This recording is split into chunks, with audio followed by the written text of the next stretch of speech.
An Albuquerque woman says she was left speechless when her son was kicked out of his martial arts class. The instructor told the family to get out after discovering the boy's mom is a lesbian married to another woman. News 13's Madeline Schmidt is live near Central in San Mateo with the story. Madeline? Well, Dean and Jessica, this couple says they were taken aback when the owner of Silent Thunder Martial Arts reacted so negatively, even equating them to Satan. Praise God. As someone who got married in a church, Jamie Trujillo didn't have a problem with this message displayed outside Silent Thunder Martial Arts. But the owner of this business had a problem with her. My wife and I were very dumbfounded. It actually took us a few minutes to even realize that he wasn't joking. Trujillo says her ex-husband found a pass for a month of free classes at the studio for their 6-year-old son. But the lessons stopped when Trujillo brought her wife along earlier this week and introduced her to Master Mokurai. He said, "We are a monastery, we worship God here, that goes against what God teaches."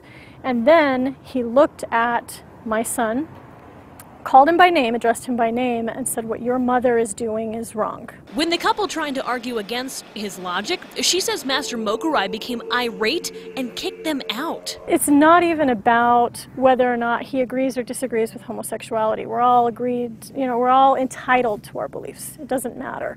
What matters is that he was actively wanting my son to dislike me, disrespect me. Trujillo left a negative review on the business's Facebook page. Silent Thunder responded and stood its ground, saying self-defense begins with wholesomeness and that the business is against sexual perversion.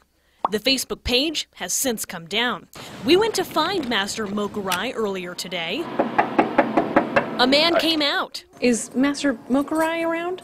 But refused to talk to us and drove off. We called the business phone. Hello, you have reached Silent Thunder Martial Arts. And left a voicemail. In his beliefs and his quest for enlightenment and wholesomeness, what he's actually doing is spreading hate, which is very dangerous to our next generation. Now, as of tonight, we still have not heard back from anyone at Silent Thunder Martial Arts. Now, the American Civil Liberties Union tells us that this business might be in violation of the state's Human Rights Act, which protects consumers against discrimination based on race, religion, and sexual orientation. Back to you. All right, thank you, Madeline. It's not the first time something like this has happened in New Mexico. In 2006, a wedding photographer refused to take pictures of a same-sex couple, citing her religious beliefs. The state Supreme Court ruled that the photographer violated the state's Human Rights Act. She was fined $7,000.